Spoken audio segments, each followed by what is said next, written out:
But in any case, one of the things that he said was really interesting. He was like, look, what AI is going to do, no matter, it's going to it gives you the same answers. It gives everybody the same answers. And so there's no room for differentiation and no room for sort of, like original thought and discovery.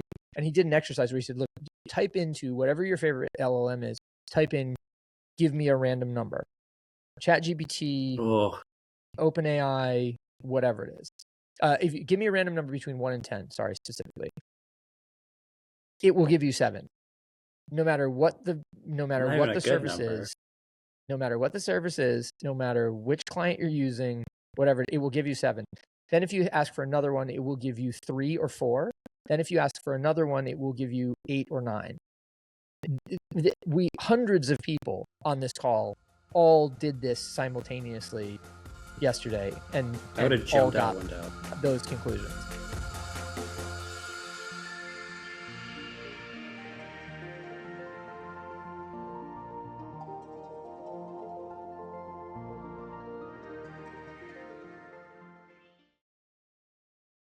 Hip replacement, episode 47.2. Kyle, we tried to do this yesterday, and due to some technical difficulties on my behalf, we failed. But anyway, I guess very much. Thank you for those. There's probably an eclipse. There probably is something in retrograde. I'm not up on what's happening right now, but as we know with politics, things are happening now. So something is happening. So the idea that you're not up on it is the least true statement that's ever been said on this pod. But in any case, so we tried to record yesterday with our guest Dayna, who's here, and so it would be naive or disingenuous of me to say I don't know who Dayna is, because I do. But Kyle, would you mind introducing her anyway, please? Yes.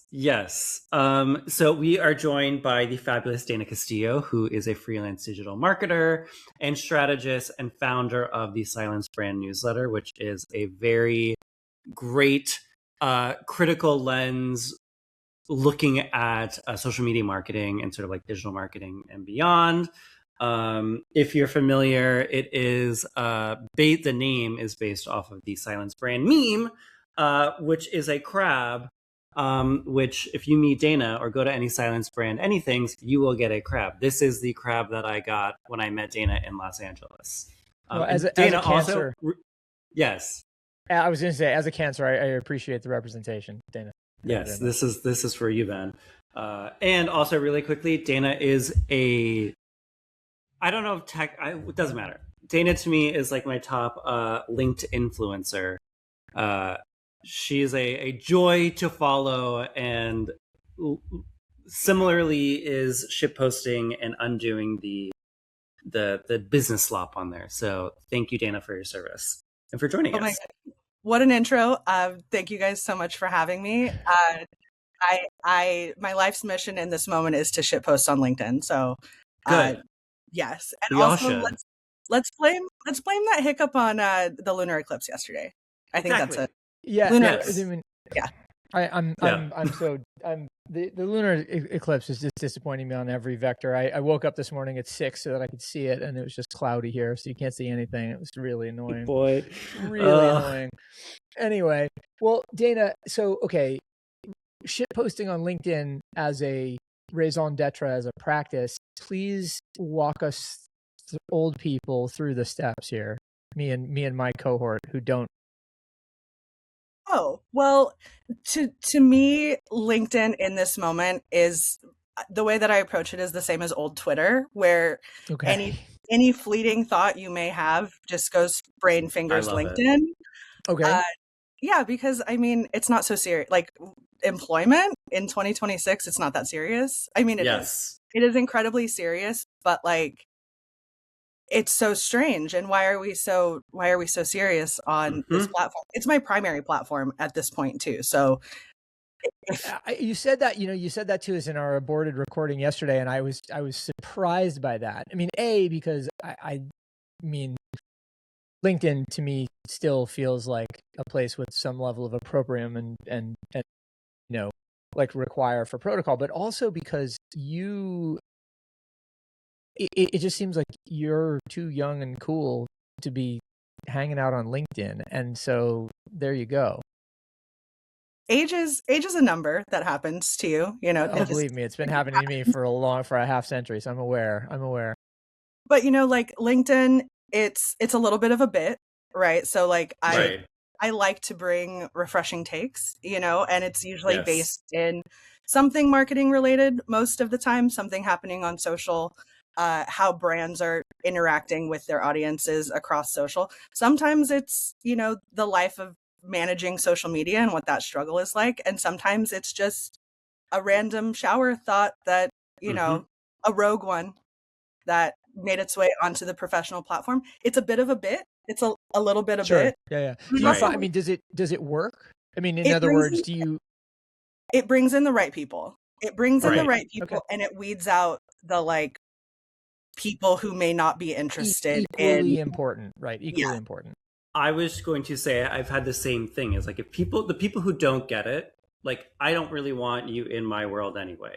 So it really is a good sort of like filter of like whether you find it funny, humorous, or whatever. But if you look at it and you're like, that's unprofessional, then like bye, see yourself out. Like that is like this is not for you.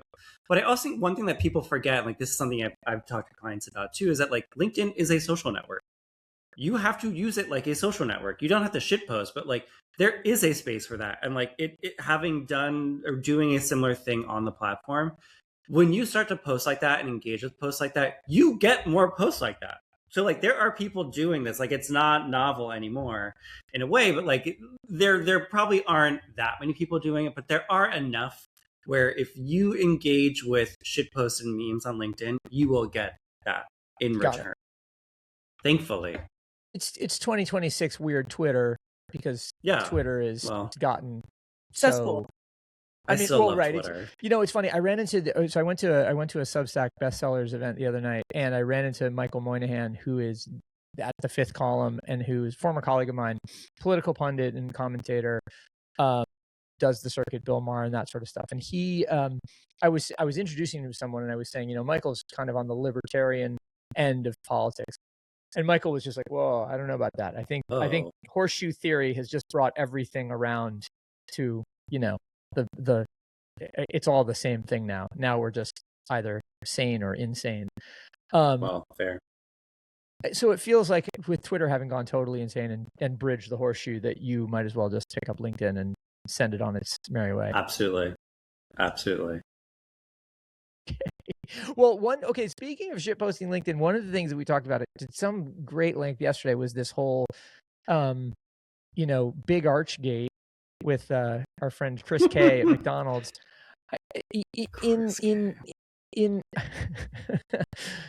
the moment, it was all very sort of strange, you know, Chris's tiny bite, and then the month that it took for the strangeness of him calling the big arch products to reveal. But I rewatched the video yesterday after we talked, and I got to tell you, it didn't actually strike me as that weird. Huh. Interesting. The tiny bite I get, and the like the anodyne, for me it was like it's the anodyne environment, and then it's the just general, you can feel the conveyor belt nature of it, where he's got to be excited about that, and then he's got to be excited about the little salad, and then he's got to be excited about the Froyo for Japan exclusive type situation next. But I don't know, it didn't ring as hollow to me as I thought it might upon watching just clips. Right. I think that's why it had such an outsized reaction. And true. Well, I think that is a part of it. I think definitely generational. But I also think that it is sort of like, you are the CEO of this company that everybody in the world knows and has a very big social media presence and is known for being pretty fun. And you are sitting at this desk and like are not charismatic. People cannot, and as we've seen, like even right now, fucking billionaires are walking runways in Paris and like going to attend shows. Like you have to have some like riz or swag as a public figure, especially a billionaire, quote unquote. Not that he is. The kids say. Some emotion. And like motion. It's emotion. Well, okay, there we go. Sorry. Yes, exactly. He has none of that. And like I think that is probably one of the bigger things, is that like it just wasn't good content. It wasn't good video. It wasn't good anything. And I think that is really like, sure, it's benign if this is shown in a company Friday all hands via Zoom, but this was on TikTok. And I think that people were right to sort of take out a pitchfork and be like, shut up. Weirdo. Shut up, I agree with. Go ahead, Dayna. It's all of the above, but that also includes the little cringe he does after he takes the bite. Right. Okay. Fair enough. There's also something interesting because I think we're going to segue into Burger King's response, but it's interesting to me that this was in a very sterile, like, why are we in an office? Why are we in an office? Why is it so anti-human? Severance. Right. It's called business, guys.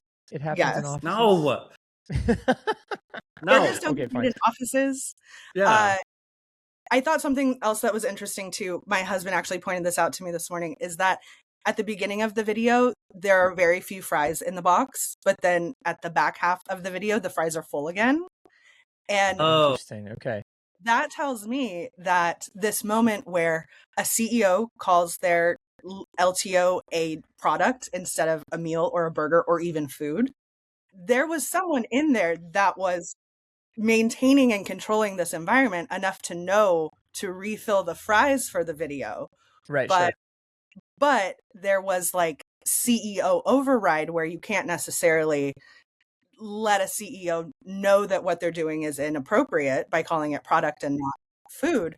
There's enough knowledge to know that the fries need to be full, but not enough to stop and say, hey, let's not call it the product. Yeah. Well, it's, we that was my initial reaction, was that it was a case of where, even though there are probably responsible parties in the room, the level of fealty we have to pay to corporate hierarchy makes it impossible to say something like that. By the same token, it's also a failure from an executive level of surrounding yourself with people that can actually raise a flag to you, right? Like, I mean, that if everybody's terrified of you, that's not going to be good. Which, like, this is like that's, and he is. I find him terrifying. By the way, I just like. Well, he looks like he's like a robot. Like, that's also what people are. You terrifying, Chris K. Boring, perhaps. No. I veto that. Sorry, Chris. But I think that there's like, I think either way, like this, the fact that it says a lot about the culture at McDonald's, even though like they do give the guise of being pretty fun and trying to be culturally relevant. Everything that Dayna said, and everything you said, Ben, is just like, it sort of gets at this idea that like there isn't a lot of, not necessarily flexibility, but listening perhaps, and listening down, which is really important in any company, in any sort of environment, any sort of like group of friends, family, etc. Like, you have to listen in both directions. That's huge, which gets at this thing that you talked about, Dayna, that I feel like maybe the street is running both ways, as far as like inside of McDonald's and also in the audience, is that like it did inadvertently, because of that not listening, end up becoming a bit of rage bait, because it wasn't necessarily in step with the times, and therefore it sort of became that. Dayna, I know you talked about this. I'm not to steal your idea, but like, say more, because I know that you were the one who sort of were thinking this way. It definitely feels like rage bait, and rage bait as a concept is not new for brands to tap into. It was huge in 2025. Yeah. No, keep going. Sorry.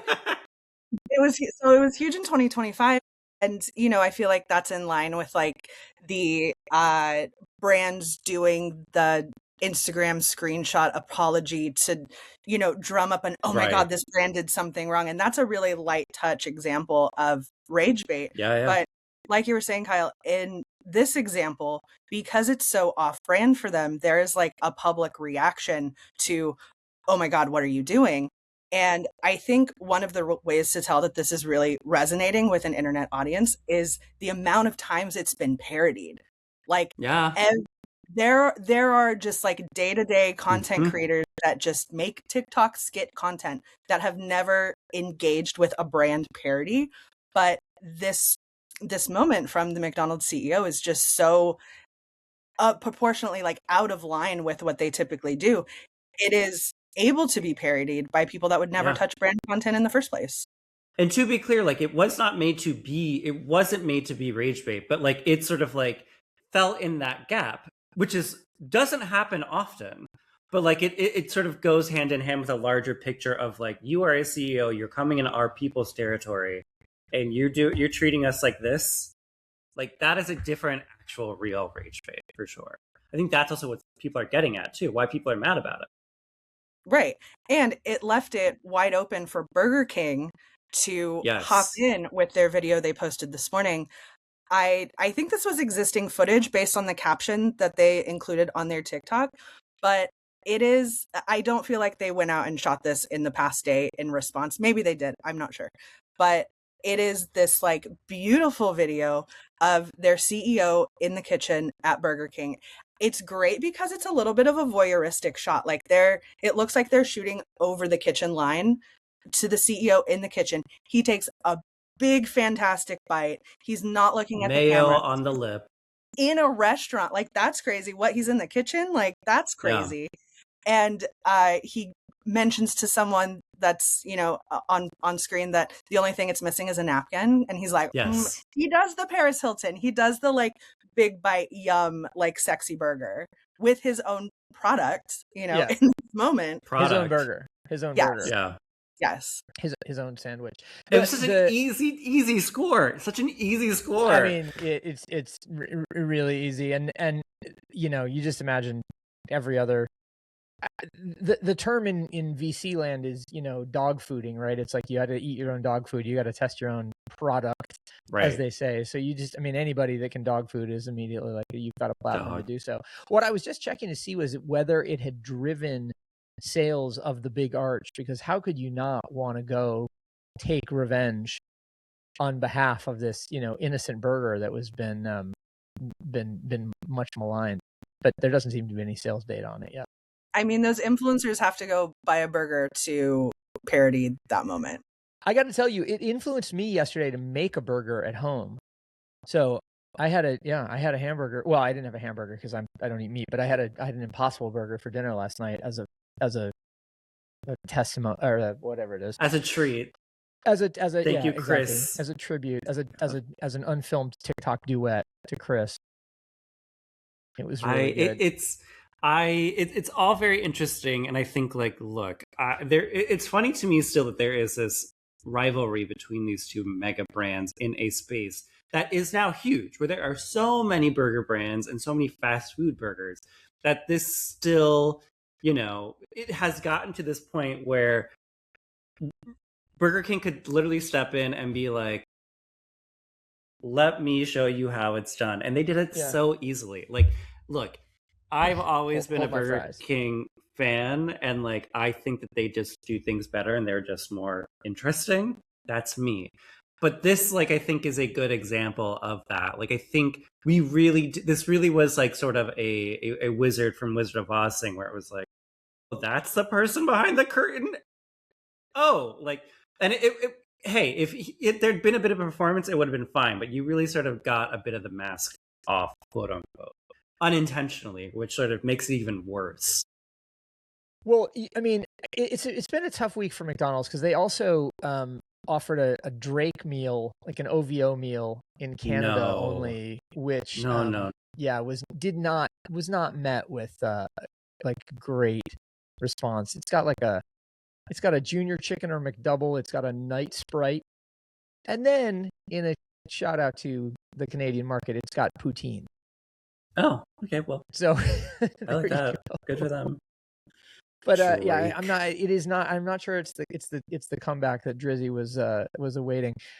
One thing, by the way, that we talked about yesterday a little bit that I thought was notable is the idea that, you know, Chris Kay as the CEO of McDonald's, this massively famous, huge, you know, publicly traded company, him getting on camera and doing product review or product showcase is pretty interesting. And Dayna, you raised the idea yesterday that it's, or maybe Kyle, you did, of the idea that every employee now potentially has to be on camera and has to be talent.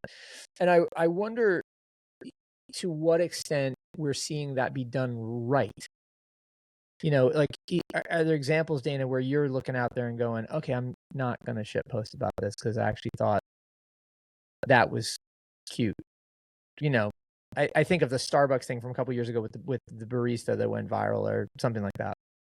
I mean, employees are, if we're talking man on the street, not man on the street, but like employees that are acting normie. Yeah. Normies, like regular employees versus, you know, your office team that's usually a marketing team doing socials. They're versus, the ones. Right. Versus like C-suite creating content. Like these are all kinds of different levels. And if you're thinking about the people that are on the ground, right, your employee in an establishment, there's an element of they themselves creating content. And we've seen, you know, horror stories. Even in the last week, there was a Whataburger employee who was making like, hey, I'm eating the food that I serve, who got reprimanded by the company. But then on the he was getting made fun of in the video by his fellow employees who are older. This is like a high schooler. And the video is him doing it. And Ernest, I'm enjoying this review.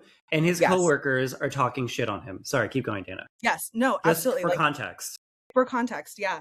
And that was, you know, an interesting scenario because, you know, the butt of the joke in this moment, but then corporate steps in. I believe they were fired. But then on the opposite spectrum of that, you have Oblivion at Staples. You have Staples Baddie.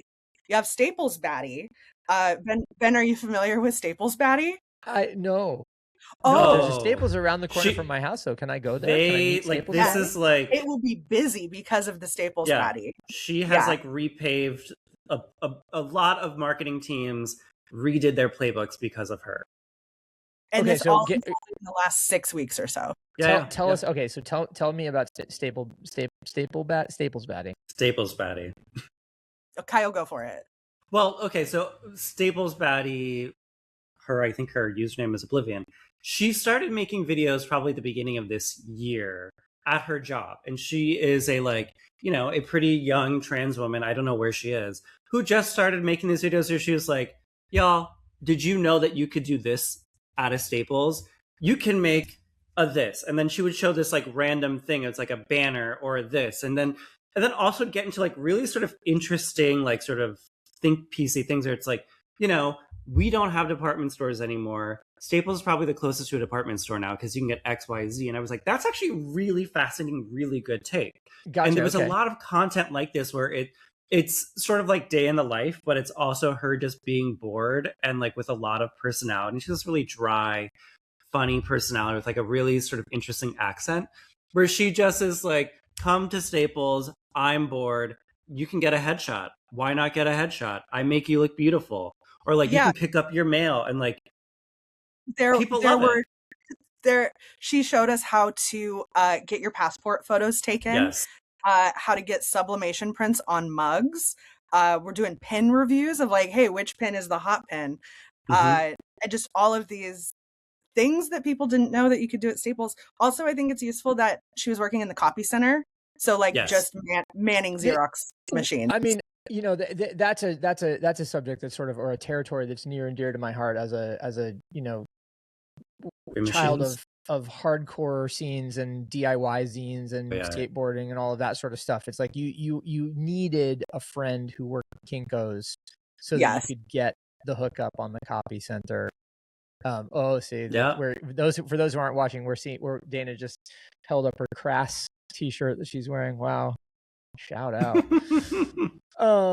But okay, so the copy center bit gets it. Well, the reason I ask is because I think part of it, you know, the exploration on the show is always about like, what are the kids doing now, and also what are the kids gonna do, presented with this new, you know, onrushing reality. And if everybody has to become sort of nominally camera ready, what are we doing to train them? What are we doing to educate them? How do we keep them on piste as opposed to, you know, making the Whataburger video as opposed to the Staples Baddie video? It's a kind of a fascinating new science. Yeah, but it's also like, this is in a way it's not new, which is also what's so interesting with the Whataburger things. Like, this isn't new. It's like Alex from Target. There's a million people we could name from the past decade plus where this has happened. What's interesting is that like the storyline throughout this, and it's gotten even more important now is like the quote unquote brand ambassador should not be from the brand, meaning it should not be on at Staples. The real winners, and you can't predict this in a way, you can probably seed it and fake it or whatever, is just a person who is bored at work, who is talking about their job. Because everybody has that experience, whether you are higher up or low, you get what it's like to be at a shitty job and it sucks. However, if it's a place that we all know, that name recognition that makes you like, oh, this is interesting. And then that's how it sort of like builds. And like, you know, even with the Alex from Target thing, like that went hand in hand. This is the reason, but like that went hand in hand with Target being such a thing, because it was like, oh, they're cute guys at Target. Like, okay, I want to shop there even more. And I already was Target curious. It's the same thing with the Staples thing. Oh, there's Staples in town. I can go Target and I can do these cool things. But it's true. I wanted to add to that too. Staples is getting busier because of Staples Baddies. Right. Staple Baddies' involvement in this. But I think there is a difference with Alex from Target, because that was shot by, correct me if I'm wrong, but that was shot by a customer. Yes. That was a customer snapping a photo of Alex from Target, hottie child. That was like 16-year-old who did the Ellen circuit after that. Those were different times where you could get your picture taken by a stranger. I just want to be clear. Hip replacement is a hot child free zone. We're not okay. No, we've learned too many lessons in the public in the last 3 weeks to be anywhere near that. So there's fair. Yeah, it was a different time, but I think Alex from Target is more aligned with the idea of the public shooting people that work in restaurants. The Starbucks window. Yeah, that's fair. The Starbucks window handoff, you know, like that's kind of the public engaging with employees in a way that is usually non-consensual, you know, you're just trying to do your job. So I think it's yeah, I mean, I guess that's the thing. What I'm trying to get at is I wonder to what extent we need to, like, whether it starts to become a part of the employee handbook, which is you will be recorded, and so please comport yourself as such. Or alternately, everybody's recording themselves all the time, so everybody's used to it, so we don't have to bother saying it. And if we catch a bad one, like, that's just like lightning striking. Probably the answer is somewhere in between the two, but I just want I'm curious to what extent we hear here on the pod what we hear about people being trained or not. I don't know. I've not heard of anybody being trained, but I do hear about, and this has happened to me too, is like getting elevated because people have seen your post, and or like you are the funny one in the meeting, and then like you need to be in this thing. And so, like, you sort of get voluntold, like, oh, sure. I'm sure that there are places where it's like you could be on camera, but I think by and large, it still is like I feel like very few places. It's just it just comes with it. Like all of a sudden, you are doing it. Like I don't think it is conscious now. I think we all are under the understanding of that, which is also why people hate working and so mad at jobs now, because like you do have to do that volunteer work during it. There is no like extra pay. I think what you're describing is kind of that middle level of employees in the middle working for corporate, the funny person in the meeting, and then all of a sudden they are the face of the brand because they can make a quick joke, you know, and are they being paid more? Are they, you know, how is their likeness being used on behalf of this brand? Like it's all very murky, and you know, it's not new. It's been going on for years, but at what point do brands hire, you know, the face of the brand to plant them into the corporate setting to be that's absolutely I'm sure that's happening. That's what I'm kind of getting at. It's you know, it's interesting, especially with all of the disruption around hiring that we've heard about because of AIs. You've got chatbots that are reading your resume. You've got chatbots that are writing your resume. The chatbots are just talking to each other. You might as well just, you know, like show up at the office and have an in-person interview.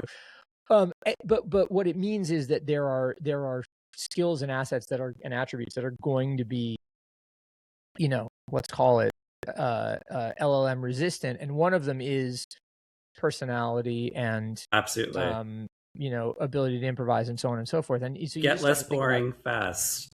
Right. What I mean, to get a job, what you need, the how the Overton window moves from simply being competent at the function for which you're being hired to be like, you're competent and you're funny and you're cute and you're, read up on the memes and so on and so forth. It starts to get.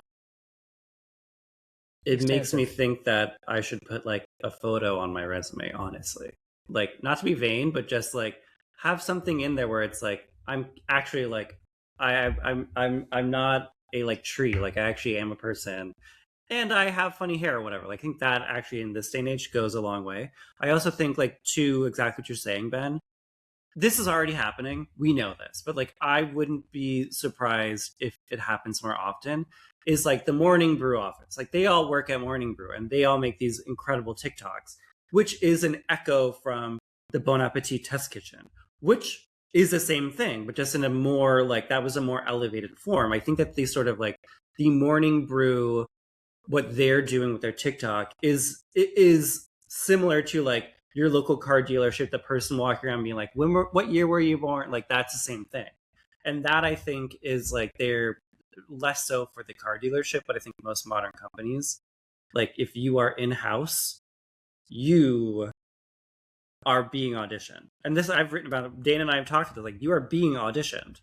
Well, I guess part of this also is ties into these developments around like the success of and the sudden explosion of Revival of the Fittest.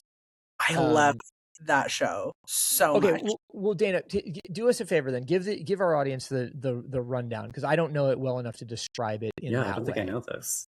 Oh, you are in for a treat. So Revival of the Fittest is a serialized TikTok show that is put together by New York Nico, who just is an internet personality that just rounds up the craziest critters in New York. And this show, great dude. Shout out Nico. So, there is a return to higher production serialized content in 2026 across socials. And so it's a show set in a record store in New York City. And it's just kind of a rotating cast of characters as the core group of people. And then guests, I wouldn't even call them guests. Like, people just show up to this store. And it's the banter that you hear. It's unscripted. It's just it's slice of life content, but from the bizarre characters you would ever find. There was a story arc. They were getting a couch. There was a large story arc. I feel like I've seen that. Yeah, and it's edited. It's not necessarily high production, but there is like clear intent with it. And it feels so different from anything else that I'm seeing on socials. It takes a second to warm up to it, but it's the same way that like a Curb Your Enthusiasm takes like a minute to understand what is happening. And once you have that understanding, you can participate you are aware of the bit that is happening, and you can become an active viewer of this series. Interesting. It is intriguing though, because it brings to mind the idea of the workplace as the sitcom in a way that is not The Office or whatever, but rather a real business that actually has business taking place at all times, while at the same time this recording is happening. And then further to that, our friends at Air hacked their way onto the show last week by showing up at the record store with $5,000 in cash and saying, we want to buy $5,000 worth of records. And so then the people in the store get very excited, of course. And then there's this whole episode about them, that is selling. It's pretty smart, actually. It's pretty smart. That is very smart. I don't know, Ari and Goots and the gang over there. But in any case, it begs the question, like, okay, those guys are typically smart first movers. What happens when Chris K shows up with big arches for everybody? And, at what point, how fast does it go downhill? Right. It's actually to abject payday. I mean, for sure. I think that like is going to keep happening. in front of him behind the scenes.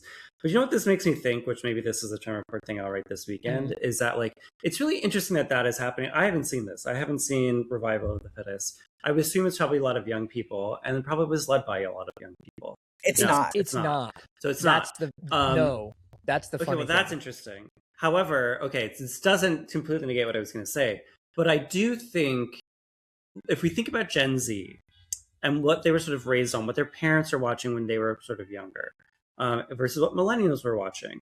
Millennials probably like their parents, and they were probably watching a lot of Friends. And yes, Gen Z is watching Friends too, obviously. However, The Office came in probably in formative years during Gen Z's life, and obviously millennials too. So it's kind of, it's not surprising / very interesting that this format of the office worker as a character and a format like Revival of the Fittest is having a big moment and an increasingly extensive moment, because that is sort of the environment where you have your friends. That is the environment where you meet the love of your life and where you do whatever. Versus in the apartment, in whatever, like we hear about the sort of like Gen Z Friends issues. You don't hear that with millennials. They were raised on Friends. I wonder if there's sort of like a correlation here in that, like the office metaphorically in the show sort of like really sort of like warped where you are in the world and where things happen in your life. Does that make sense? Because like I feel like there's a line here in this sort of like the mockumentary, this is a place to make content and be content and to find yourself and to make your life. That's always been true of a job, but it's that work-life balance is the thing that's gotten skewed. Maybe I'm wrong. I don't know if I follow the argument entirely, Kyle. I think I'll write about it. Okay, I'll figure it out. Yeah. Okay. So we'll check back in on Sunday, and I'll be like, oh, I do understand. I get it now. I do get it now.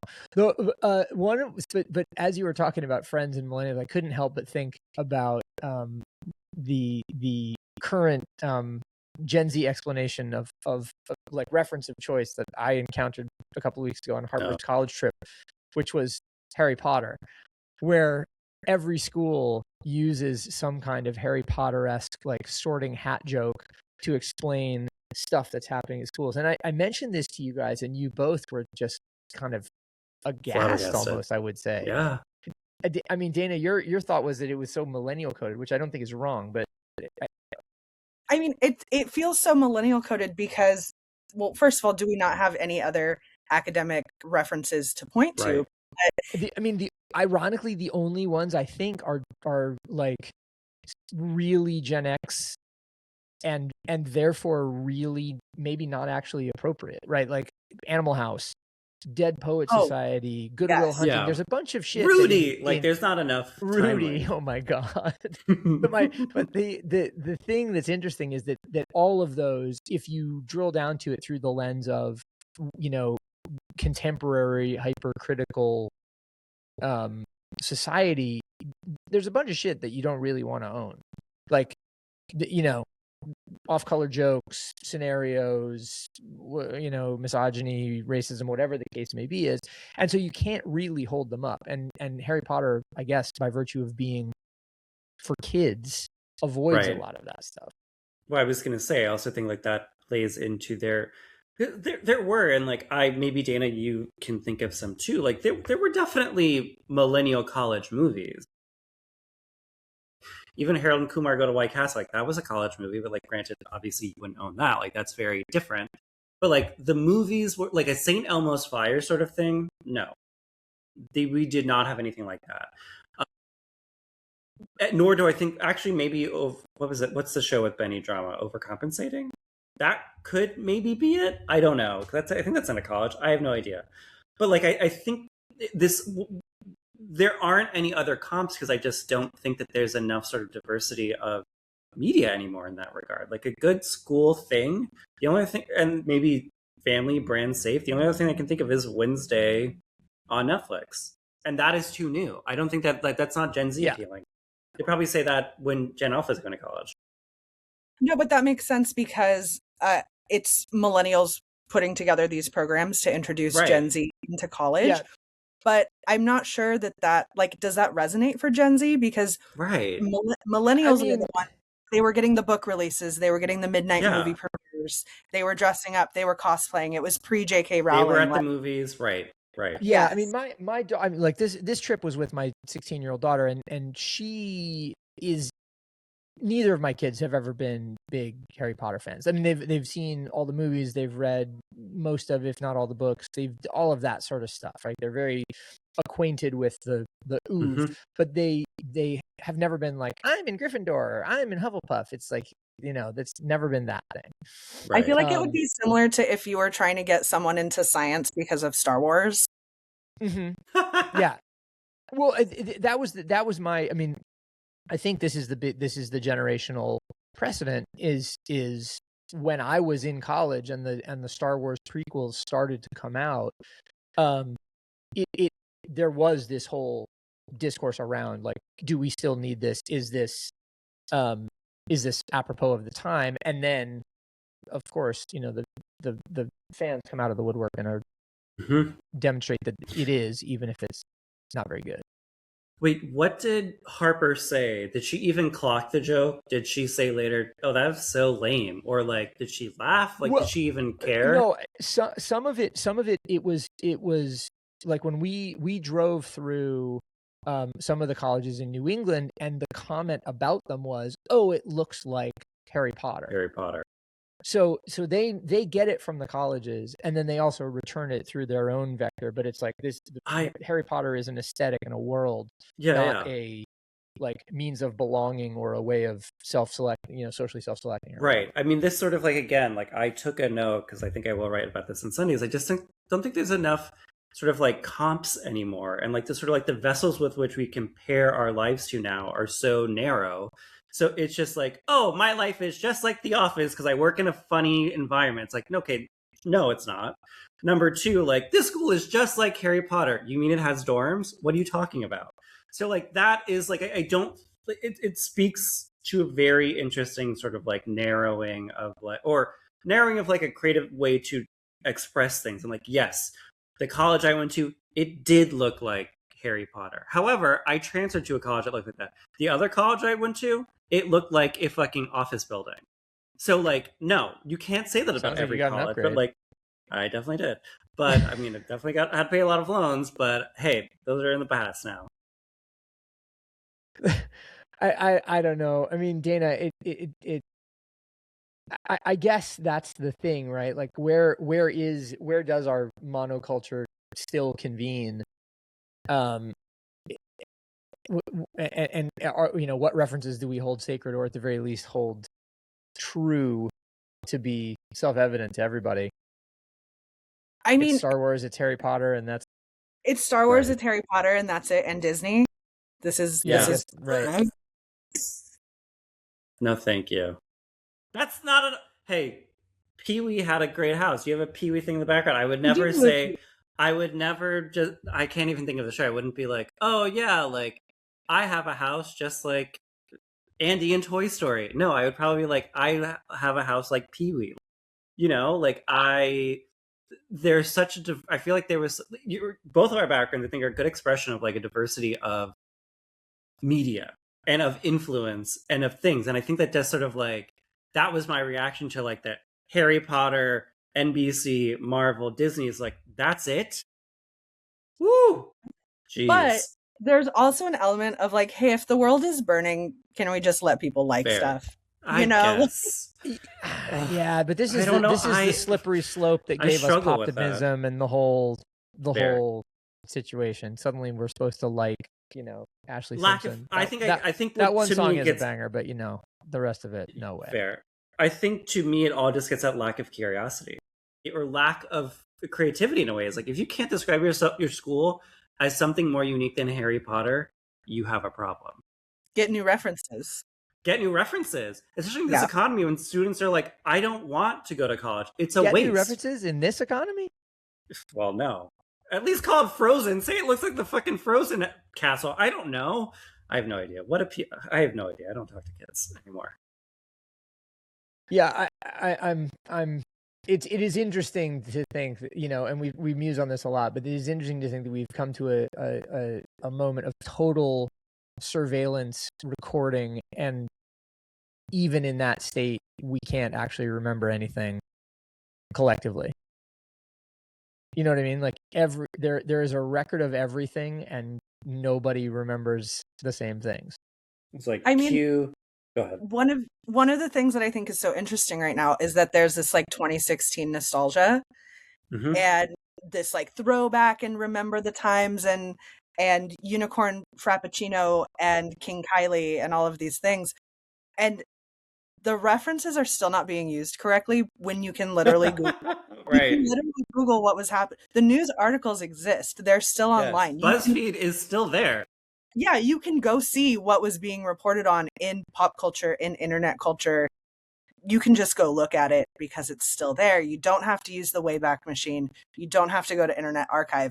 It's just there. Sure, the links are broken, but the fact that everyone is misremembering 2016 when it fully exists online still is insane to me. Right. Well, I mean, lack of curiosity. Well, but also the age-old truism that there's three sides to every story. It's your side, my side, and the truth, right? It's like everybody remembers through some your level side, of rose-colored my glasses side, and what I can find online, which for a lot of people isn't much if you don't know how to navigate it. Well, that is, I mean, that's true. That's a whole other thing. Sorry. No, well, it's interesting too because there's how quickly we speed towards that, even like the hardening of that condition because of AI is interesting. Yesterday I was part of a day-long strategy conference that was run by a friend of the pod, Ed Cotton, and one of the presenters towards the end of the day was a guy in Australia who built an AI service which is doing quite well down there, and his presentation was called "Why AI Sucks."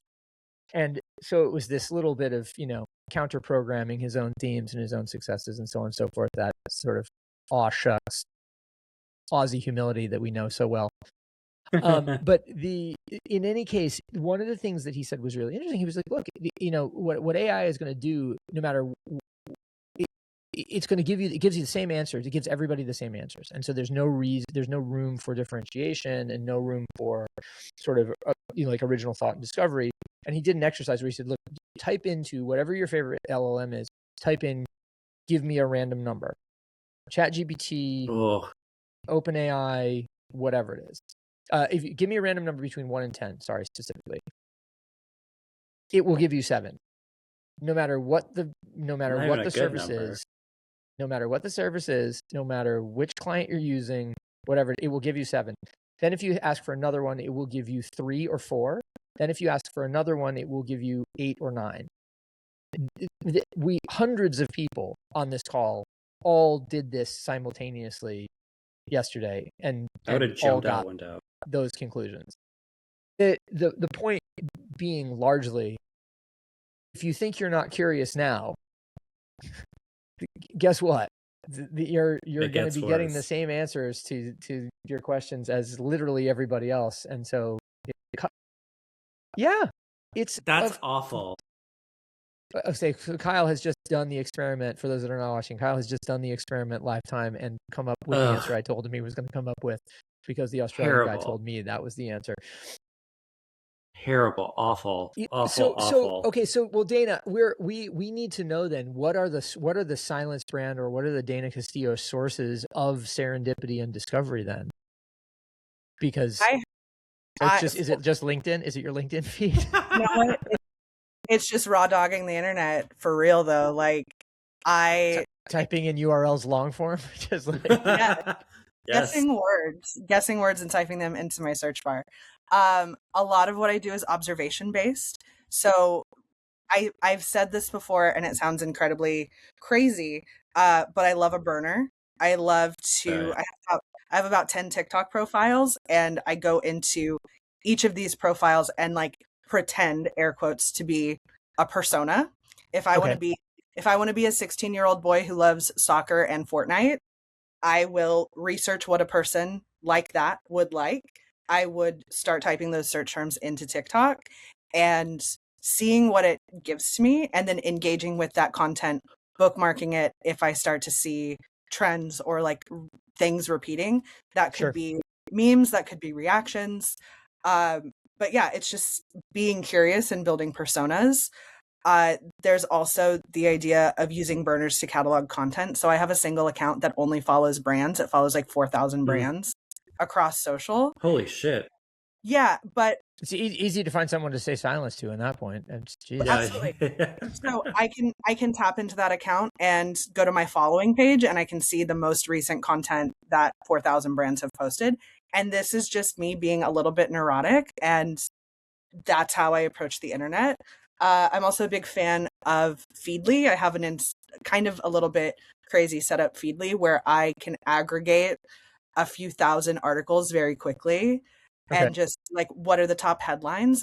But there's a lot of AI services that offer these things and tell you that they can do social listening, and they tell you that they can aggregate the headlines in a way that is useful to you. And I played with a lot of them. I've touched a lot of AI whatnots, and they're not as useful for me as they say they are. Yeah. So it's just kind exactly to Ben's point.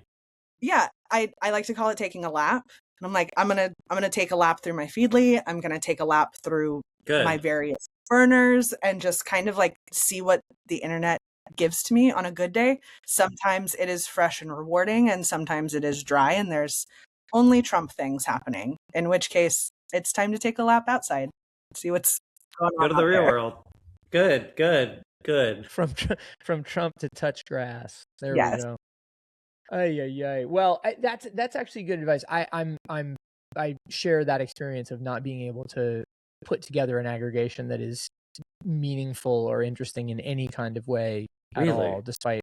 Oh no! I mean, no. I do it manually all the time. I was like, yeah, manually. No, but it's fully manual. Like, to try to automate it, it's endless frustration and zero results. Matter of fact, it's taste too. It's the human eye and the human brain interpreting what is being received. I think is like AI can't do that. Yeah, no, clearly. Well, in any case,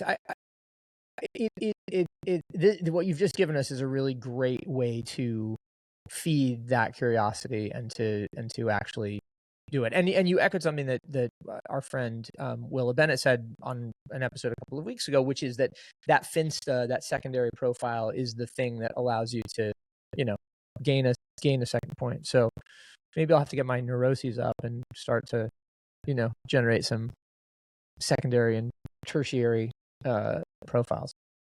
Just pick a person that's not yourself and go be them on the internet. It's not too hard to do at all. You just have to have some patience and remember to do it. Because I often will make a Finsta and then be like, I don't remember. Nor do I care. I just have fun in mine. And I'm like, I don't want to go there. I just stay in mine. But it is a valuable truly the absurdity of the modern condition. Fair. All right. Well, Dayna, listen, it's been a pleasure to talk to you, and Kyle, as always. I'm glad we got to do this again, and my apologies to everybody listening for the extra day of waiting for hip replacement, episode number 47.2. Dayna, where can the kids, proverbially of course, find you? You can find me on LinkedIn at Dayna Castillo. Expect lots of yapping and shit posting and memes and whatnot. You can also find Silence Brand at silencebrand.substack.com. We publish 3 times a week. We are partially paid, but there's lots of good stuff in there put together by our team of 5. Awesome. Yeah, lots of good stuff in there that will help you with your internet journey. Perfect. Well, Dayna, thanks for joining us. Come back and see us again soon at some point. Yes, thank you. And good luck with everything, your procedure. So everybody knows, Dayna has braces, and this is technically the last day that she has braces. Tomorrow they're coming off. Look at those teeth. Amazing. They look beautiful. For posterity. All right, everybody. Well, listen, this has been Hip Replacement. We will see you again next week. But thanks for tuning in, and thanks again, Dayna. I'll speak to you soon. Thanks for having me. Thanks, y'all. Bye.